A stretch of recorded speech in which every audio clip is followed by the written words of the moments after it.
Now, welcome everyone. There was a little problem, but it is solved. So, welcome to this new year of interviews, where I hope this year it will go better. Not only for more interviews, but also that don't lose any of them. Last year I lost one of them and was terrible. But to start this year, we will start with something that I really like. I really like horror games. I really like horror movies. And there is no other company in the video game industry that makes you feel more horror and makes you feel the fear of the sound of scratches in the wall while you are in the dark that Frictional Games. And to talk with them, we have here Fredrik Olsson. Welcome, Fredrik. Thank you. Happy to be here. And So, happy to hear that you like our stuff.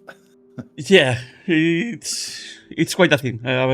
All the Frictional Games are always something to taste and feel. So, I know who you are, obviously, but for those that doesn't know who is Fredrik Olsson, please introduce yourself. Yeah, so I'm a creative lead on Frictional Games on two latest projects actually. So Amnesia Rebirth and Amnesia the Bunker. I've been with the company since just after Soma released, so I had nothing to do basically with Soma or Amnesia the Dark Descent, but came in as an executive producer actually, but fairly early turned over to the creative side and took over Amnesia Rebirth kind of halfway through, and then of course worked on all of Amnesia the Bunker. Mm-hmm. So before then I've been with places like Tarsier Studios, who made Little Nightmares. You might know about them. Yes. And also did my own football game before then, an online football game, soccer game that I made. And in the past, I've actually been working as a consultant and in the IT industry and in Toyota. So, but always had this dream of making games. So I'm super happy now to be in this industry for real. Mm-hmm. That's a short summary of my life. Okay, so anyone that didn't know who you were, who you are, will know now. So, let's explain how this will work. We will start talking about Amnesia Rebirth. That you have left the logo to know that we are talking about Amnesia Rebirth. And later we will go to Amnesia the Bunker, okay? So if you have any question about Amnesia Rebirth that you want Fredrik to answer, write it in the chat and I will make it, that question. And if you have about the Bunker, wait a bit please and make it in the Bunker section, okay? So, Amnesia Rebirth. That is a game that I have questions even from the naming. Because Frictional Games went out from the Amnesia naming with Soma, but suddenly it comes back to Amnesia with Amnesia Rebirth. Why was that? I mean, I think it's because we felt that there was so much more to find within the Amnesia universe, and we wanted to expand on that basically. So, I mean, Soma is more of a confined experience. Maybe it doesn't make sense to have a sequel in the same way, not a straight sequel at least. And with Amnesia, there's just potential everywhere. So we at that point, just after Soma, we as a studio transitioned into becoming a two-project studio. So we were running two projects at the same time. So starting one project that was Amnesia Rebirth, and then another one that is still going on actually. So it was a good thing to set up a new team, new leads and everything, and just have the Amnesia backbone to work with, so to say. So to teach the studio how to work with a two-project setup, since like Thomas Greep, the founder of Frictional Games, he was on that other project. So we wanted a project that had some kind of framework to it for the new team to take on. Yeah. So there is a team that you lead, that is the one that makes Soma Rebirth and Soma the Bunker, and there is another team that is the team of Thomas Grip that is making something else, right? Yeah, correct. Okay. It's worth saying that it's pretty much the same team. When we go, the way we want to work is that we have one project in pre-production and another project in production, so that they are not in production at the same time. So basically the whole team kind of moves between those legs. So a small team doing the pre-production, and then when it's about to go into production, then the bigger team moves over into that project. So it's not like we have separate teams that do production on them. But from a creative lead perspective, it has been, my track has been Rebirth and then Bunker, and then for Thomas it's a different project. So yeah, but that was something that I wanted to ask you, because Frictional Games doesn't seem to be a very big team. How much people do work in? Around, like, full time for us working we're around 35 people. Okay. So we have 2 projects and we have our own engine, so it keeps us busy with that small team. Yeah. So for Amnesia Rebirth, the first thing that calls the attention is that the protagonist, okay? Why did you choose that protagonist, and everything around her?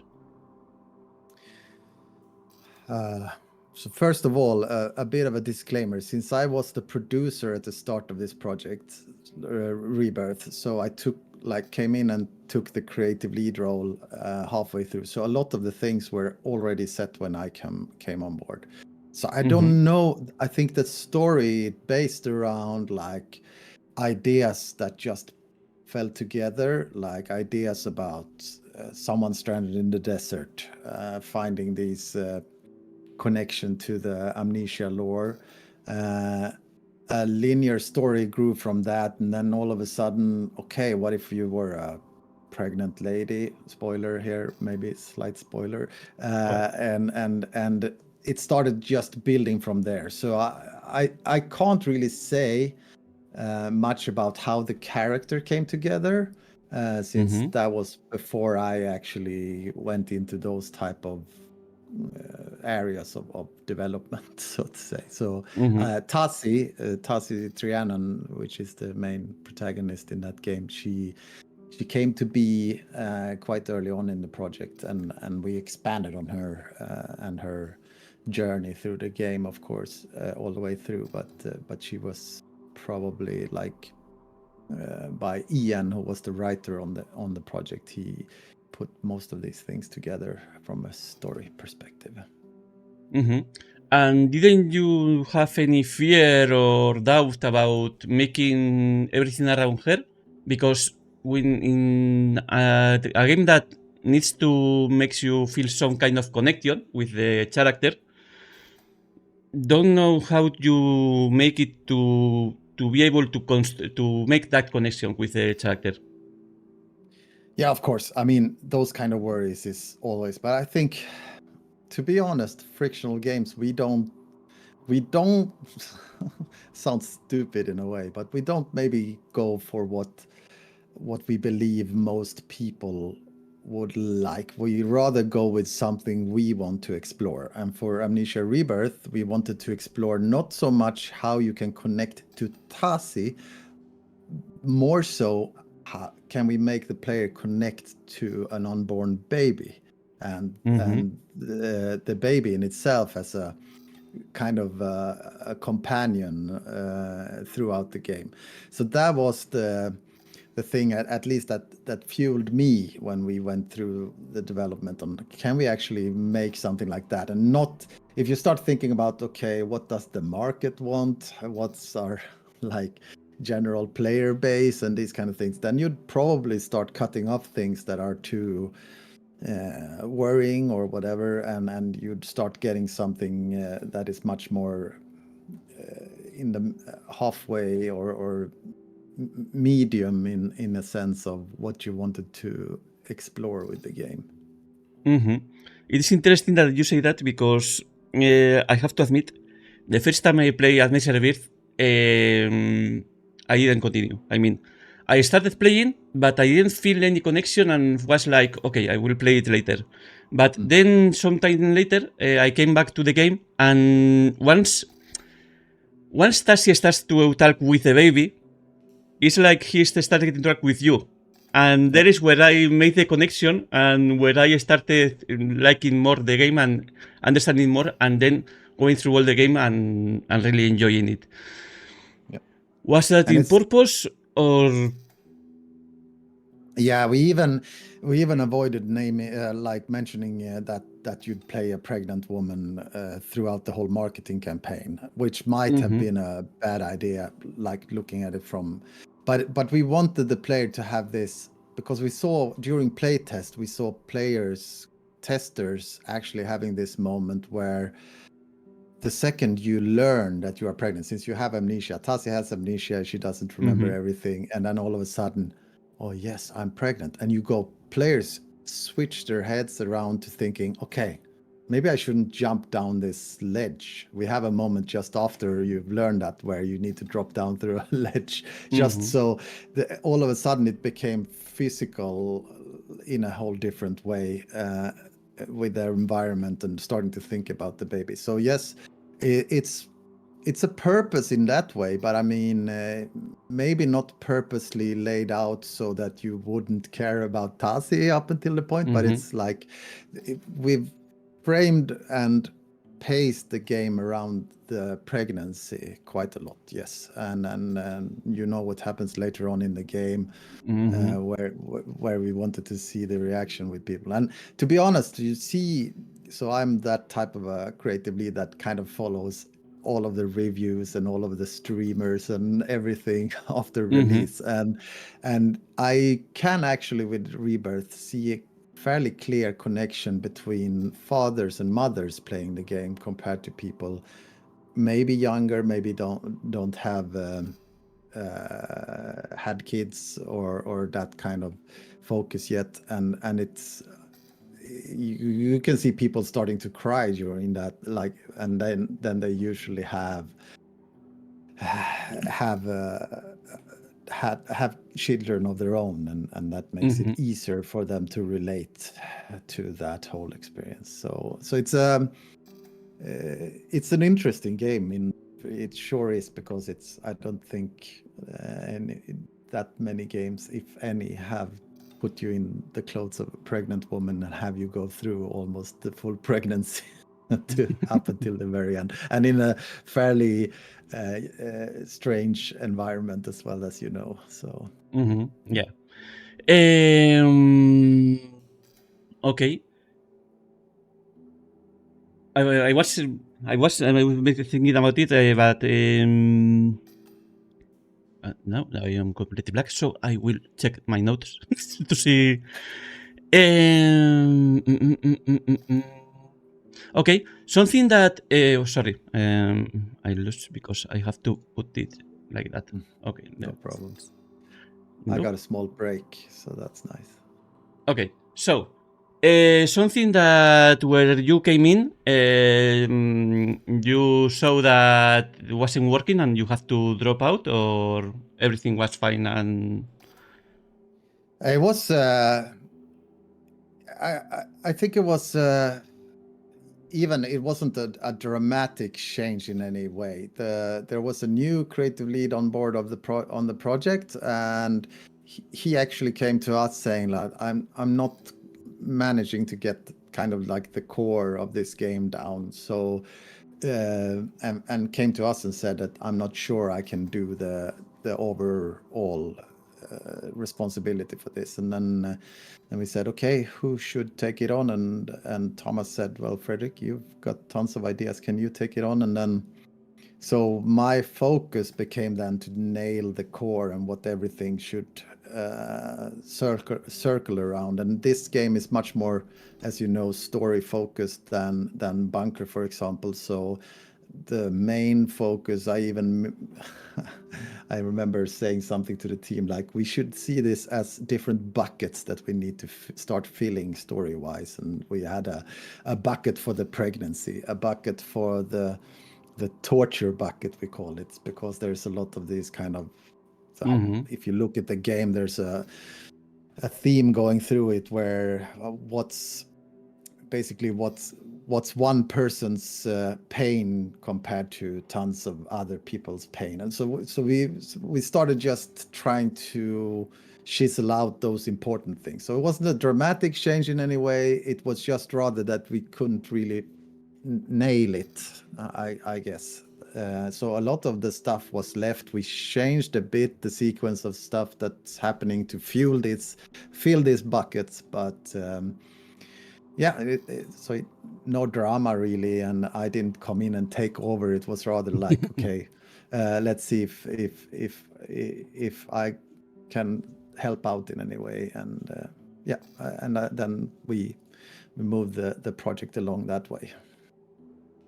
What I was thinking earlier, and it made me go completely out of my mind, was you talked about that you are talking about a pregnant woman and the decisions she has to make also, because there are moments where you have to make some decisions, saying I save something or I save something else.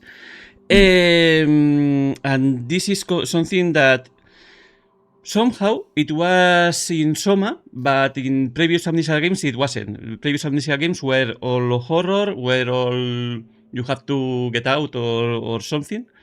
But More visceral, yeah. And here there are more human feelings that are involved. How do you feel about it? Do you think that is something that you are very proud of, or you think that maybe you could have make it better anyway? There's always ways to make things better, that's for sure. I'm very proud of Rebirth, no doubt about that.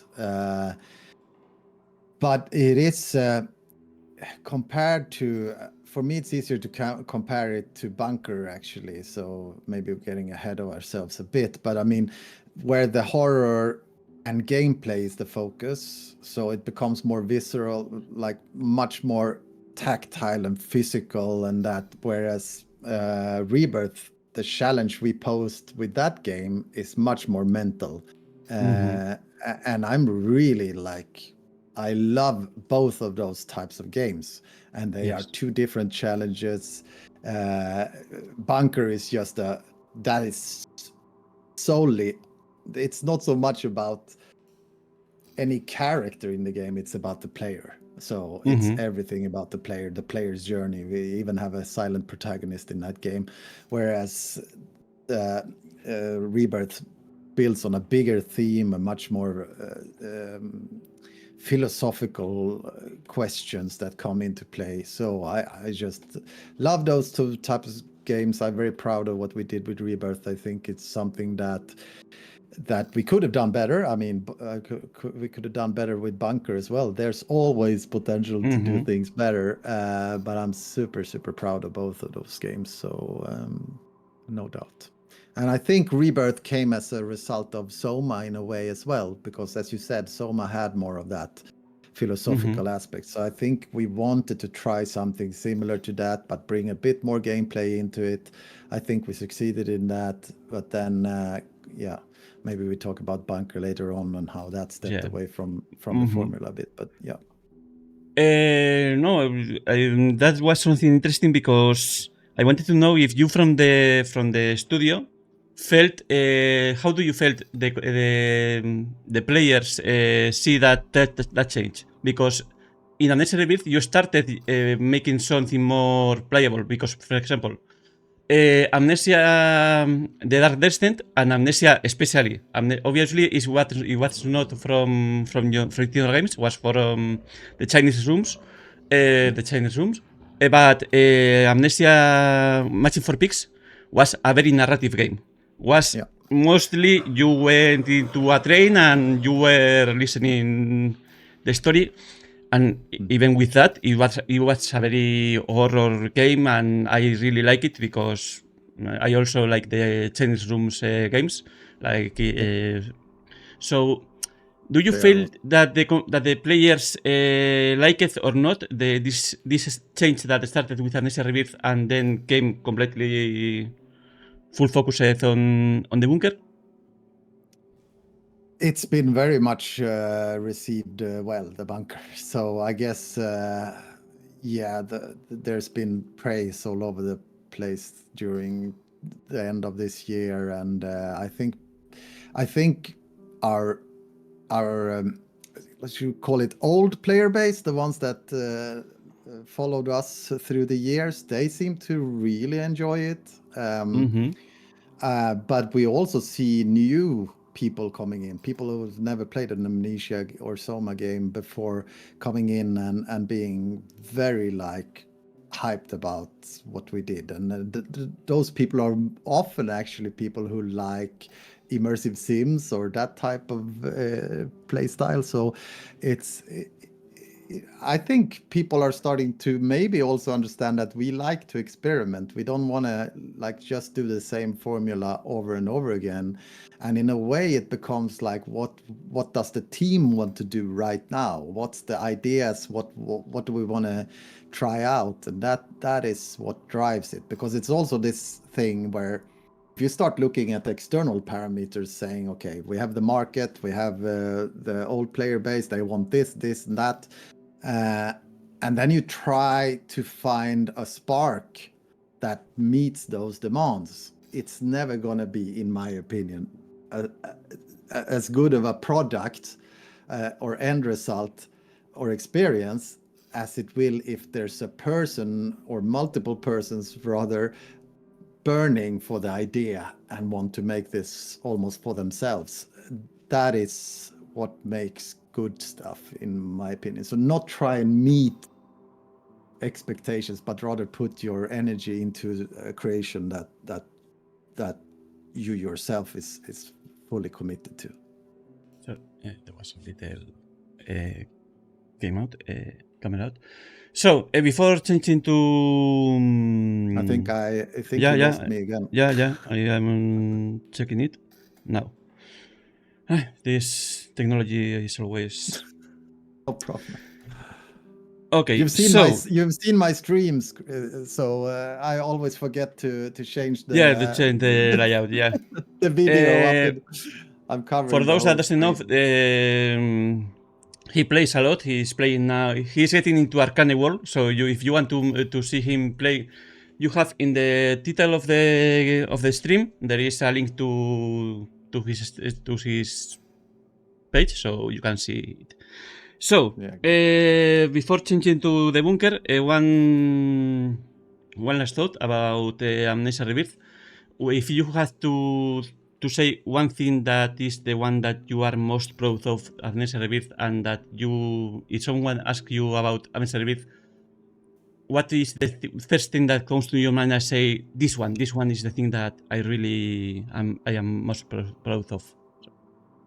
You mean an aspect of the game, or do you mean a scene, or do you mean anything? The one thing that you relate with Amnesia Rebirth and you are most proud of. Yeah, but then it's the I don't know how can we spoil. I guess the game has been out for so long now, so we can spoil a bit, right? But the moment when you've just given birth and the doctor grabs the baby and runs away, and seeing people's reactions to that means we've created a connection with the baby. They actually care at some point, and different levels for different people, but I think that is because that was, for me, the kind of key of what we tried to accomplish. So that moment for me is always interesting to see how people react to it, and that's what I'm proud of the most with that game. If I had to pick something, if I had more time to think about it, then probably I come up with more stuff. But top of my head, sticks out most for me. It's great because it's not something that you have to think and say, I should say that because it's the one thing that. No, it's the first thing that Amnesia Rebirth first. This one. Okay. Yeah. So let's change to Amnesia the Bunker and Tachan Magic. I have changed the Technology is with you today. Yeah. Oh, magic. So for this, I have a little surprise for you because you say Yep. that you are getting into ImSims and everything, and you are playing Arcane. That is a great company, but there is another company that is making good on ImSims. So let's see if I don't break anything. Change to do this thing. Okay. Now I come here. I come here. I'm not losing you, right? No, I'm losing. No. Perfect.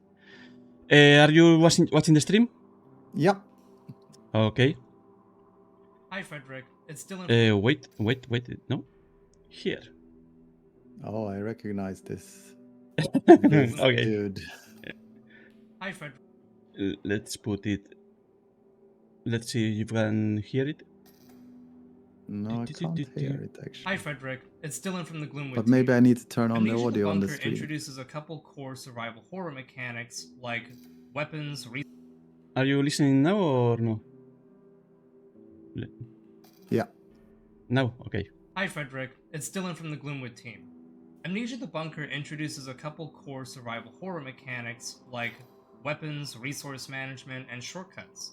I'd like to know if your team set out to create a more systems-oriented survival horror game and then built the World War I narrative around it, or if by casting the player as a soldier, you built those mechanics to suit this new theme. Either way, I love the game and I'd love to hear what your thoughts are on it. So you recognize him? Yes. Dylan. Dylan Rogers from New Blood. So Yeah. I actually had a bit of a delay. If it looked strange here, I couldn't hear it on our Discord, but I could hear it on the stream. So there was a bit of a delay there. But yeah, that Dylan, big fan of his work. I'm following him on Twitter and checking out all the stuff he's doing with Gloomwood. It's really nice to get that surprise. I'm actually, I want to just step away quickly and say that I don't know. I've been thinking as late as this morning, when should I play Gloomwood? Because people are saying like, hold on, play once it's developed a bit more. So I hope Dylan can actually let me know when he would suggest that I dip my toe into the Gloomwood universe. But it's still on easy access, right? So yeah. No, so the question was basically what came first, the mechanics or the... So I actually, one thing to say first, the World War I setting was there from the very beginning, even before we decided to do this project. So it's something that was mentioned just as an idea during Rebirth development. And so that was brought up. So we kind of like felt everyone, oh, that would be so cool, a French soldier there. And then we started realizing, hey, if we're going to make this a smaller and a faster project, why not put it in a French bunker? Because then we had a few like assets that we could actually just tweak and reuse and made the development a bit faster. But so that was the first thing. But mechanics wise, I think we never thought about the game as an immersive sim ourselves until the development was done. And I mean, I think many people now look at it as kind of an immersive sim. And that's kind of like when we came out of it, we're like, hey, this is a horror immersive sim we've made.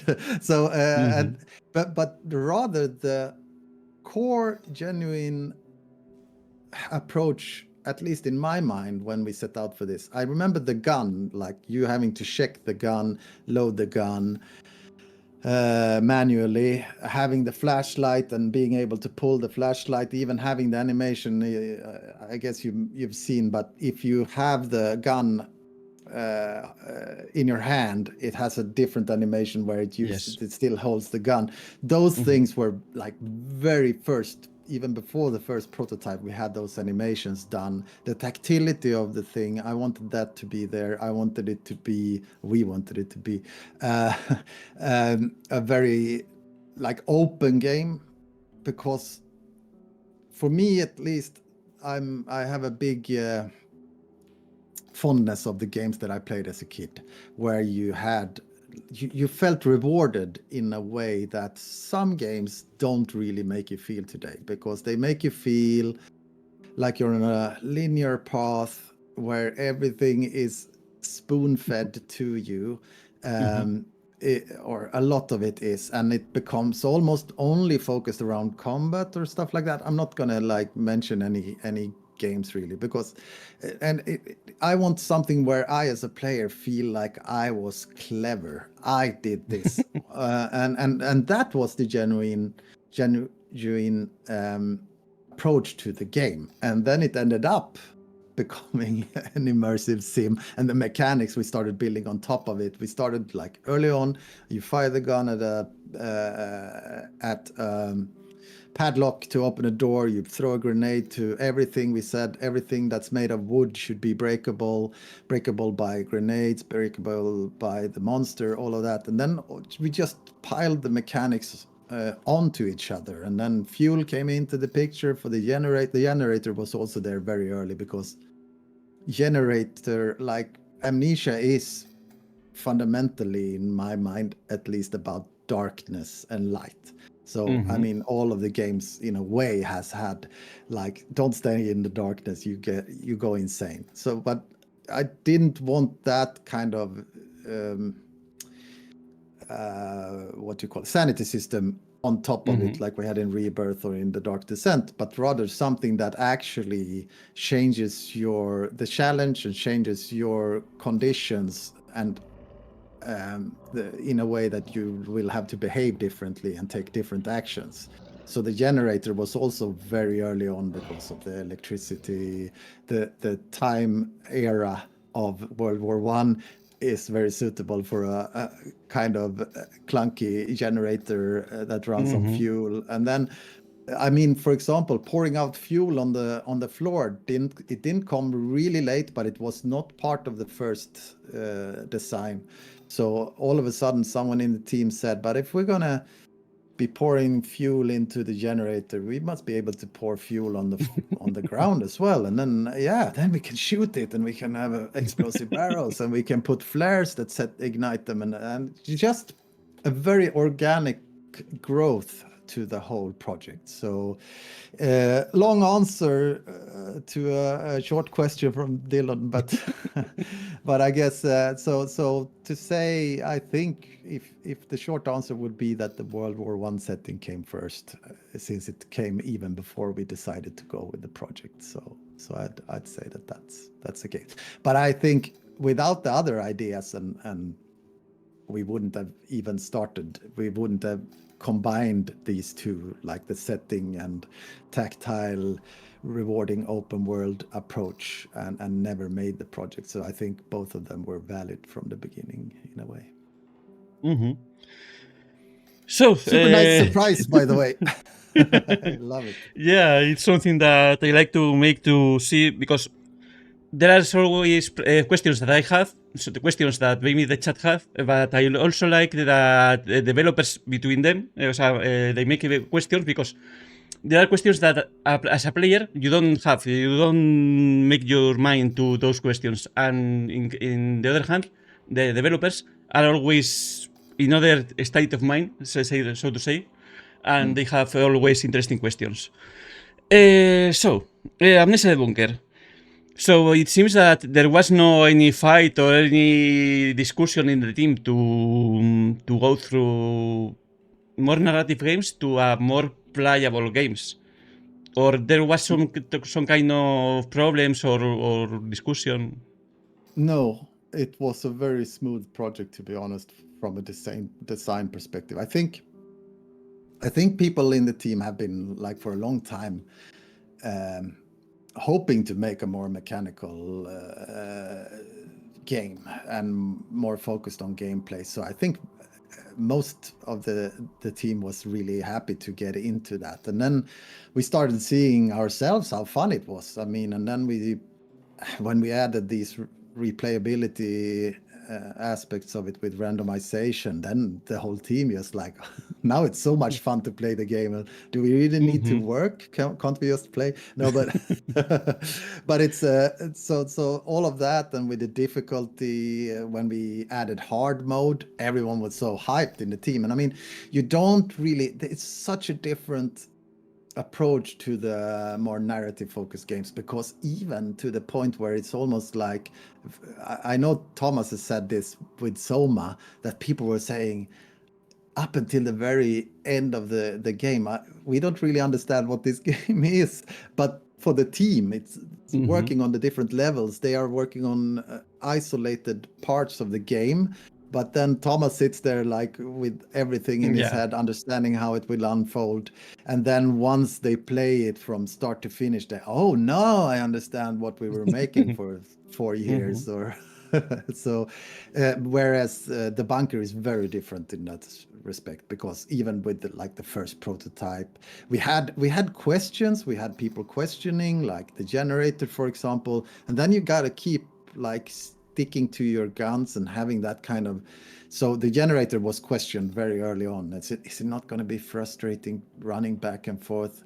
And then you just go like, but that moment when it goes dark, when you have sacrifice, when you have all of this progress because of the save system, building up that tension, and then it goes dark.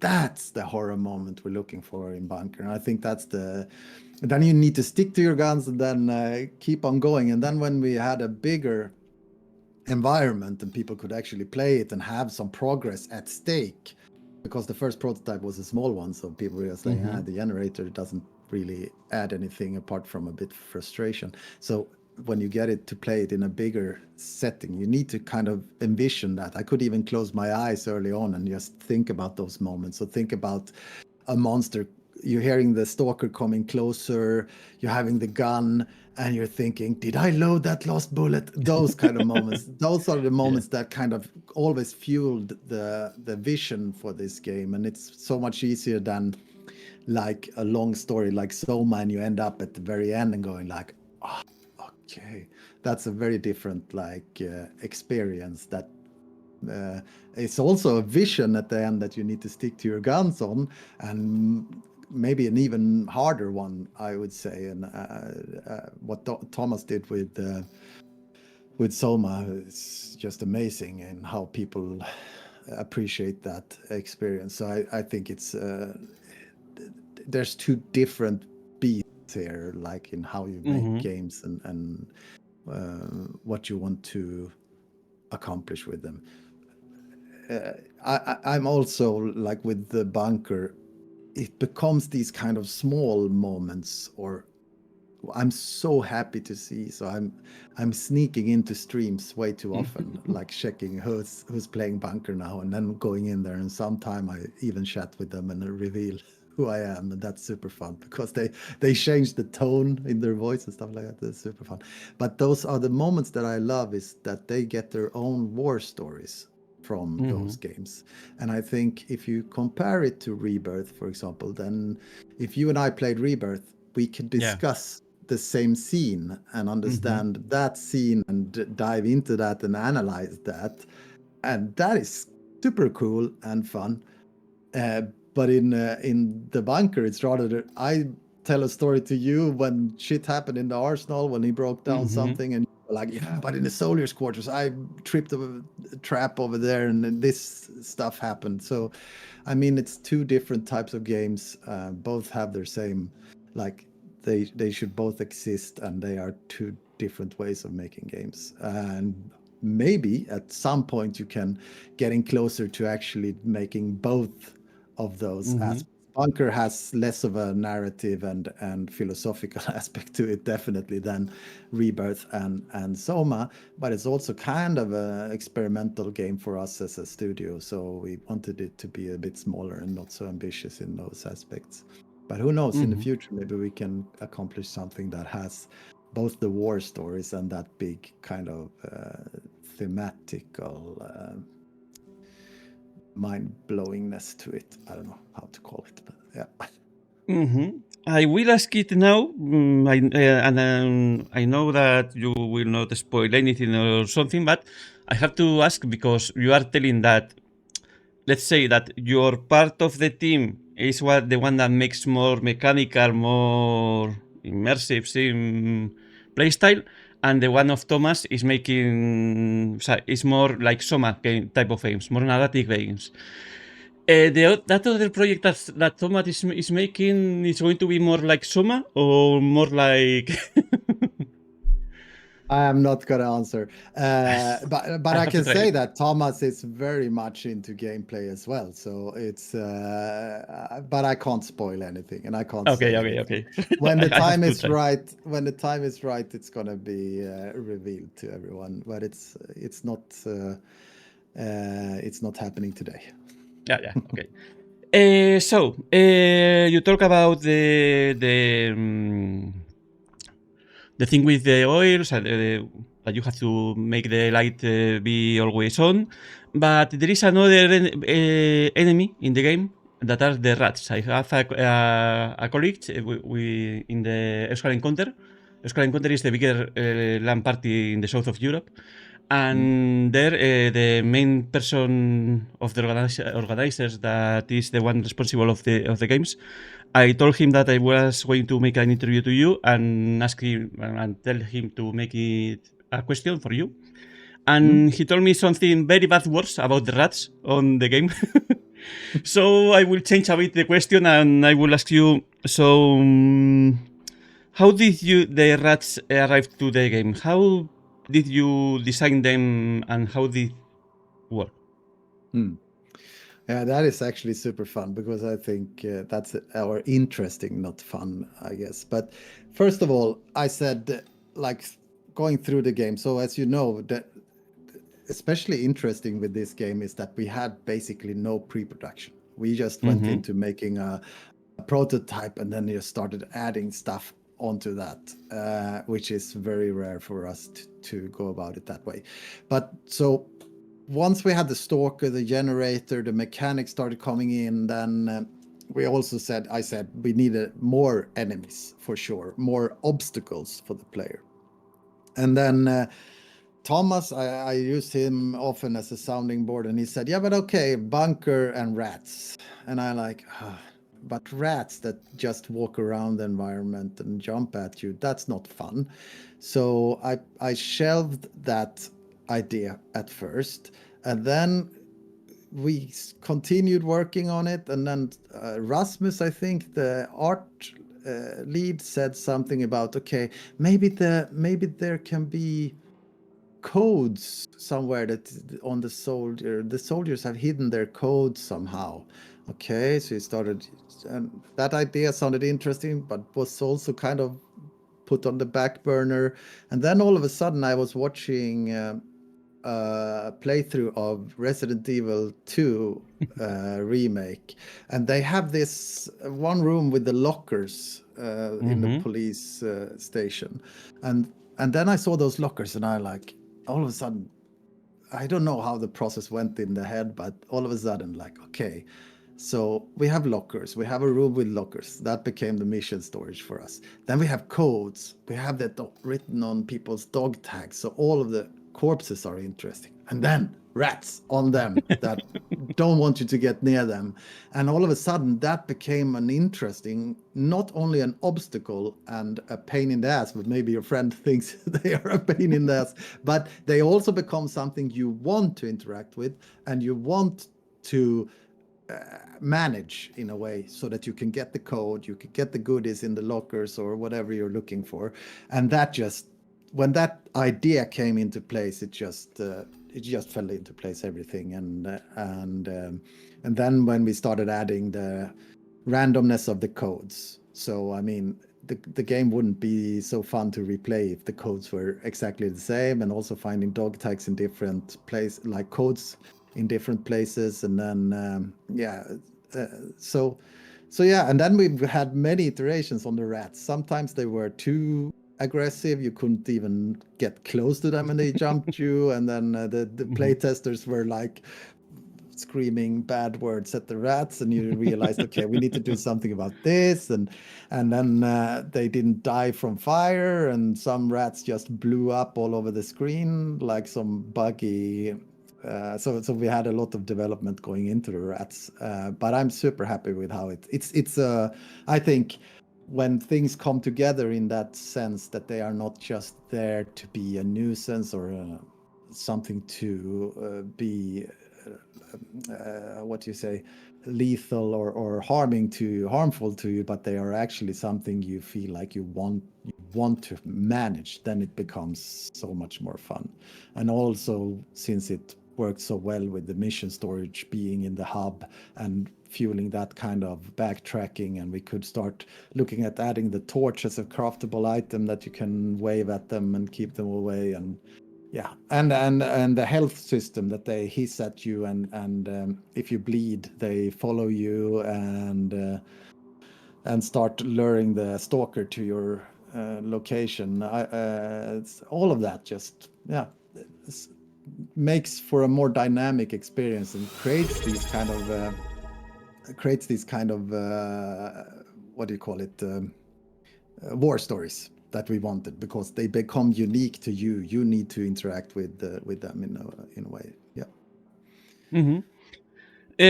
Well, so rats were interesting. There is another thing that I don't know if wait, because Isada subscribed and now it's music. I have to remember to disable the music of subs and everything when I'm making interviews. So thank you, Isada.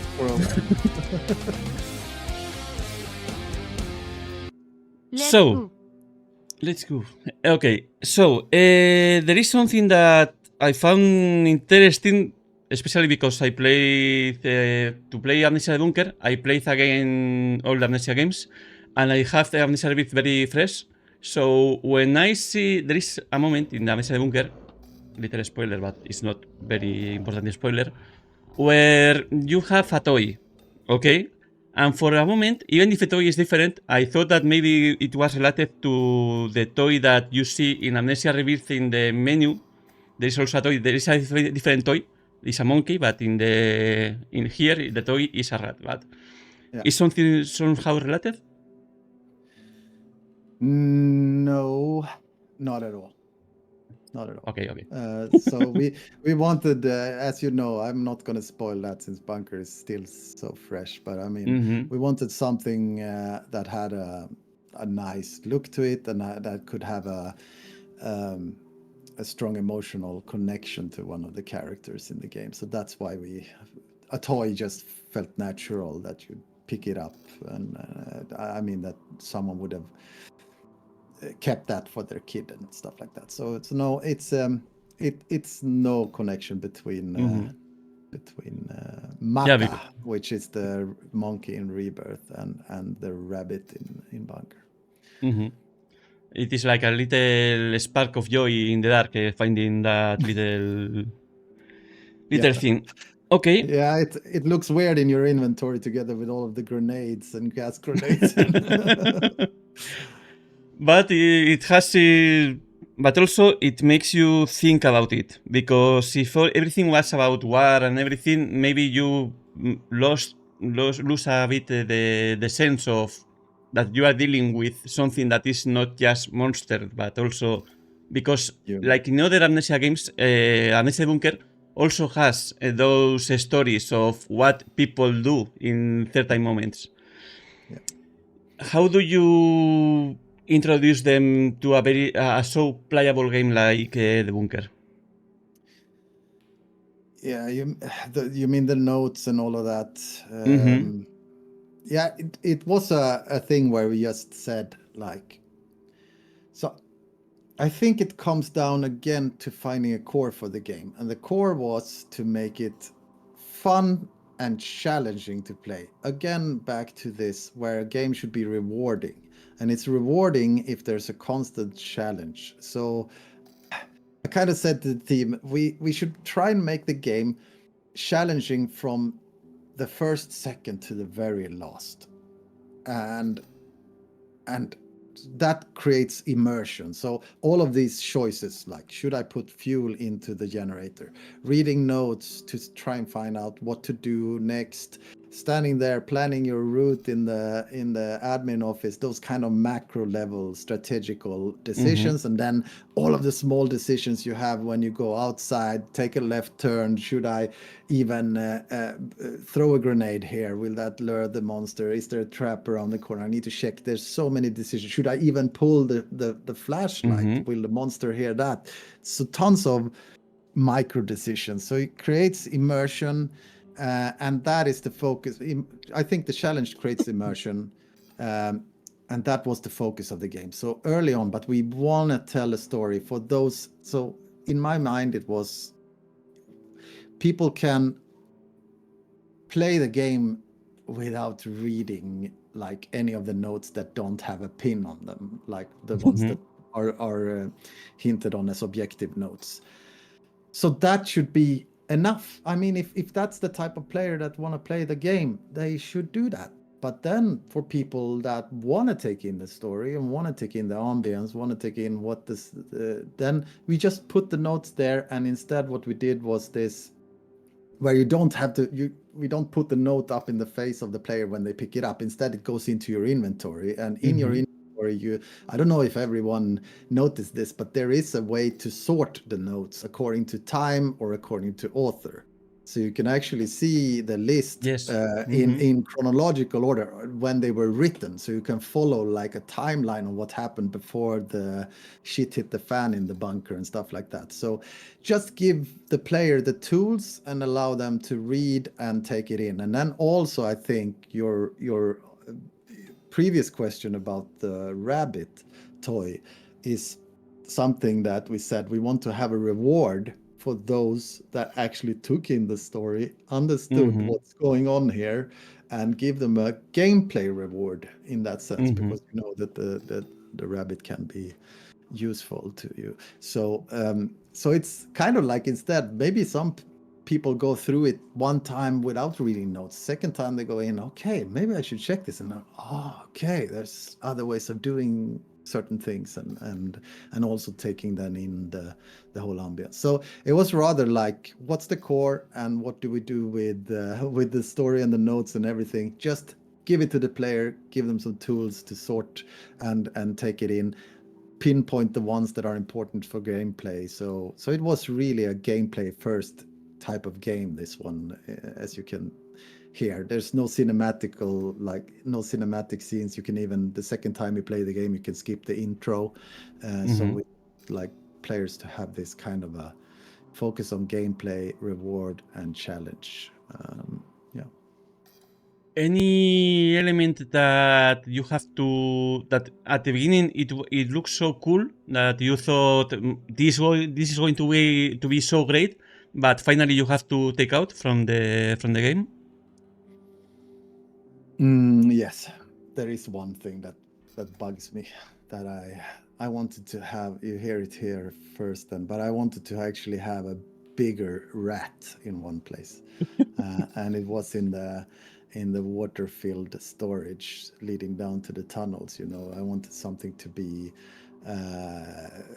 you could see something moving out in the water and stuff like that. So that had to be cut eventually, and it proved too difficult, and it also proved too much of a one. We actually made a prototype for it where it could actually pop up in other locations as well, but it was so much work and kind of risked us to delay both the original game and then we looked at doing it for the Halloween update that came in at Halloween, but then we eventually scrapped it, and I think the game is good enough without it. It would have been an added flavor, in my opinion, but not a game-changing thing. So I'm okay with scrapping that, but that is basically almost, as far as I remember, the only thing that we actually scrapped.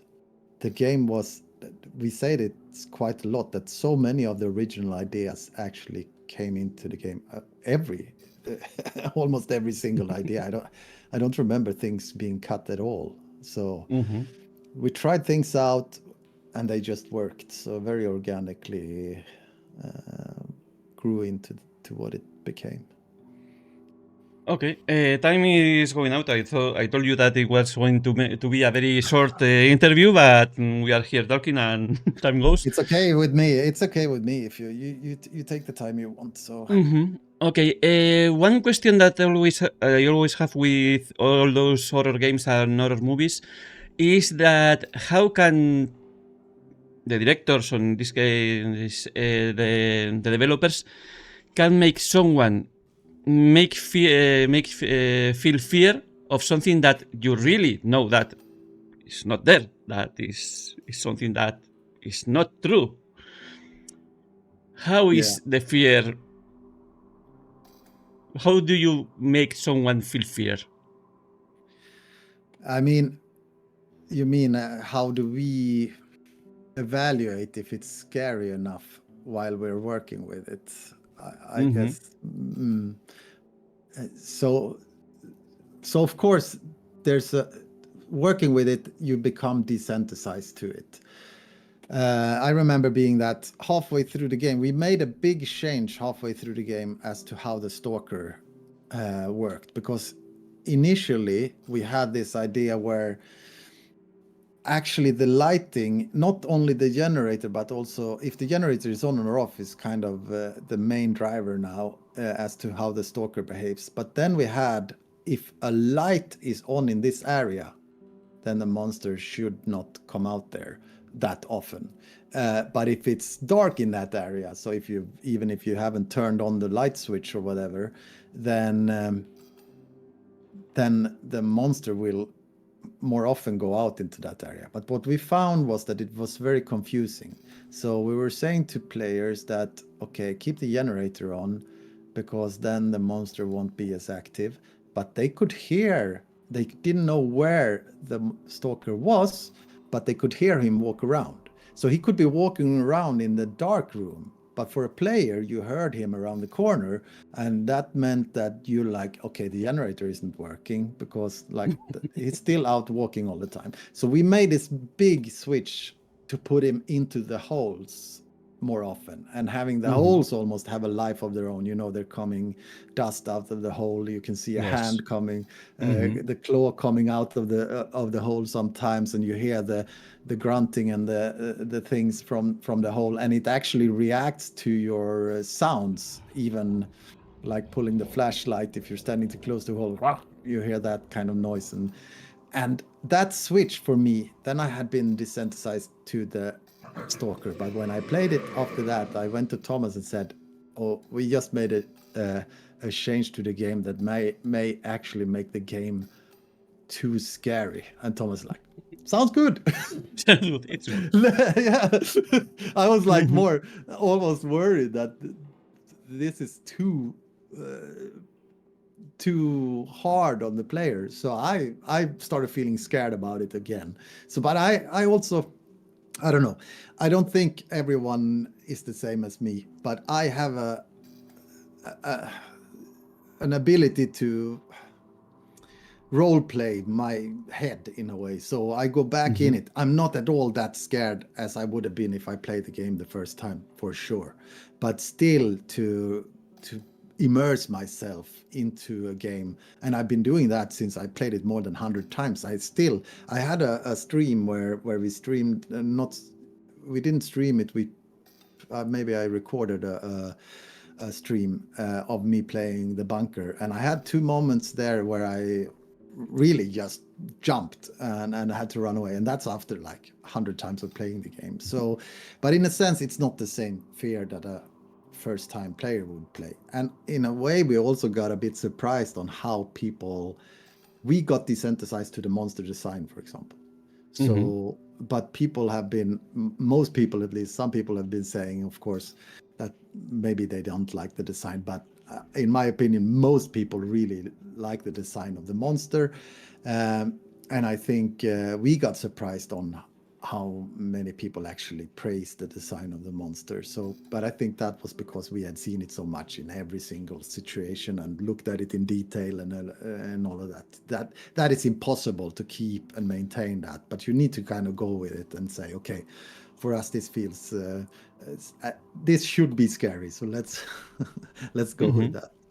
And then also I really enjoy one aspect of the monster I think is important in this question is that we found this where the lights flicker when the monster is near. Yes.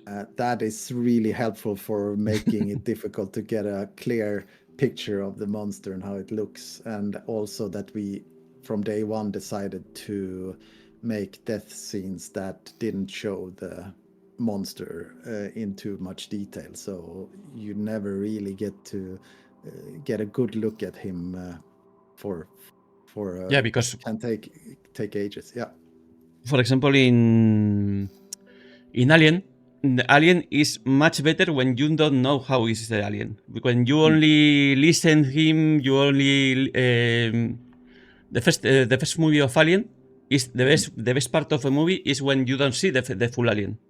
And when once you see the full alien, it's like, okay, it's scary, but it's like, okay, now I know. yeah. How much do you think that is great to show about those monsters of those? Because if you don't show it, you let the player have to imagine it, and but sometimes it is way worse than once you see it. It's super difficult. I don't know what's the right or wrong answer to this because we had a bunch of discussions before when we were doing marketing for the game. Should we show the monster or not?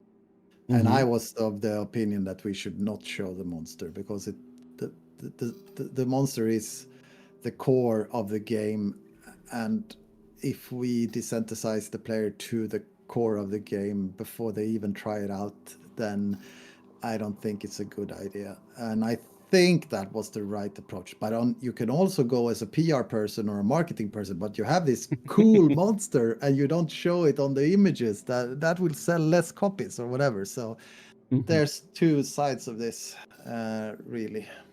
But I fully agree. The less you can show of the scary stuff, the better. But I think when you can find a thing like that where you can actually, you don't hide the monster from the player, you just, if, for example, with the flashing lights around it, you just obscure it enough so that the player never really gets that perfect look at it unless the monster bugs out, which it does once in a while. But I've seen some streams where they could take a good look at the monster because it bugged out and didn't get through some area or whatever. But those are rare. How do you feel when someone plays the game without fear? I mean, we are getting into the mood of that we are feeling all the fear. But for example, if someone goes to Amnesia Bunker and plays it like a shooter, and so suddenly shows the monster,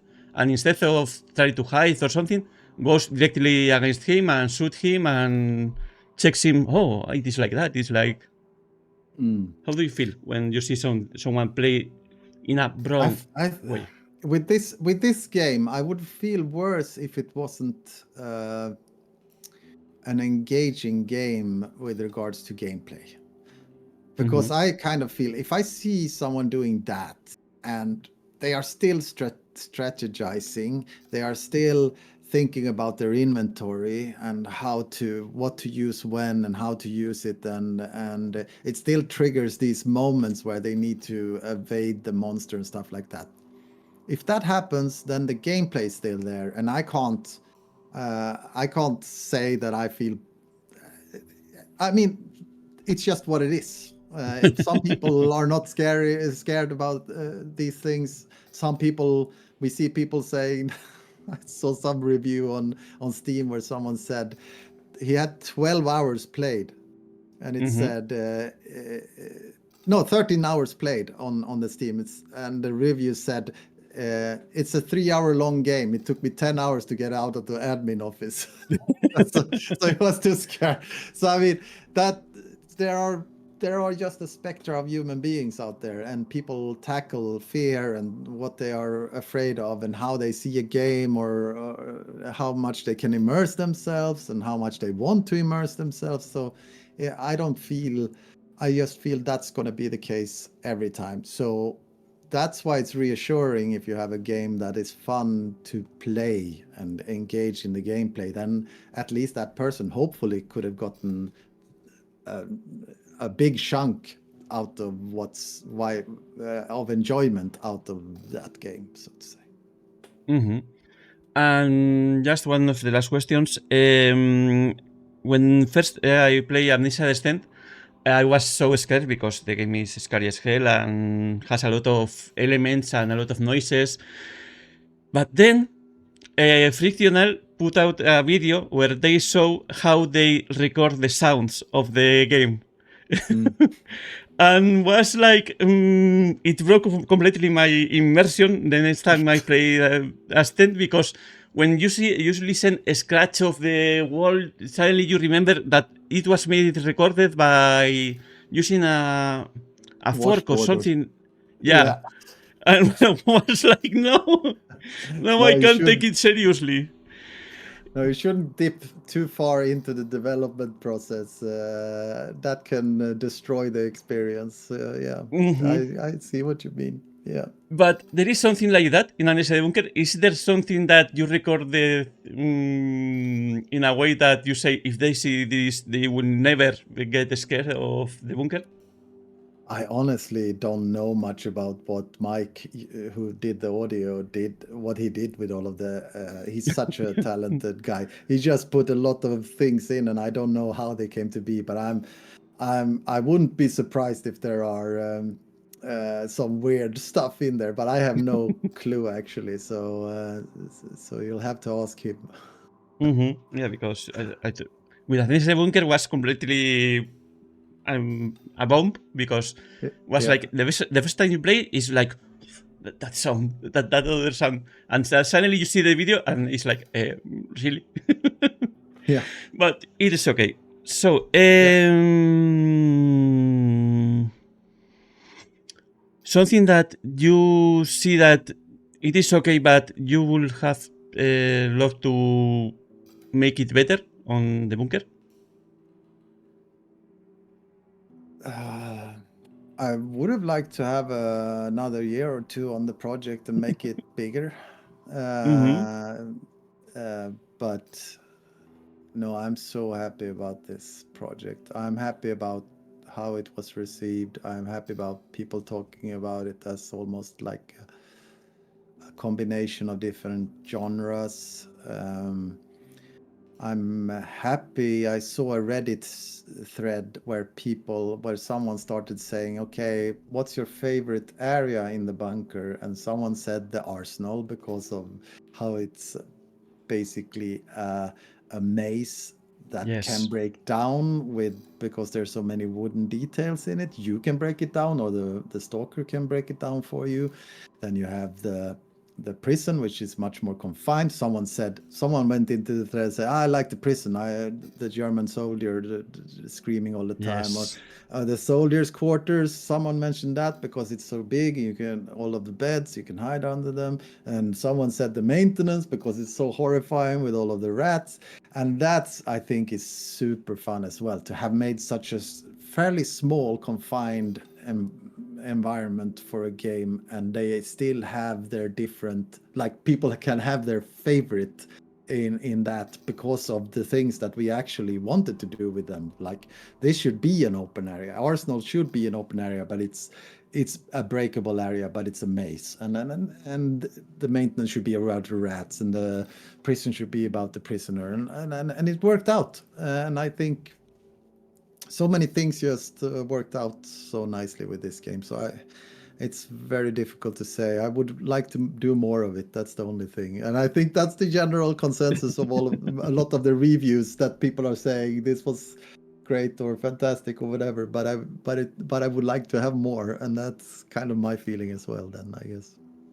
And your favorite area? Because you say that there is people that like some. I think actually it's if I need to pick an area, I like them all, but if I pick one, then it's the Arsenal, because that to me still opens up new ways and allow me to be very creative there as well. And it's so cool to hear the stalker at a distance in the same room as you, and you don't know if he's going to spot you through some grating or whatever. Mm-hmm. So I think the Arsenal would, but I also like the tunnels with Toussaint, and the voice actor there. I absolutely love what he did with Toussaint, with the poem that he's ranting down there and things like that. But I also like the pillbox, the chapel. So yeah, there's I like all the them. areas. Mm-hmm. Yeah.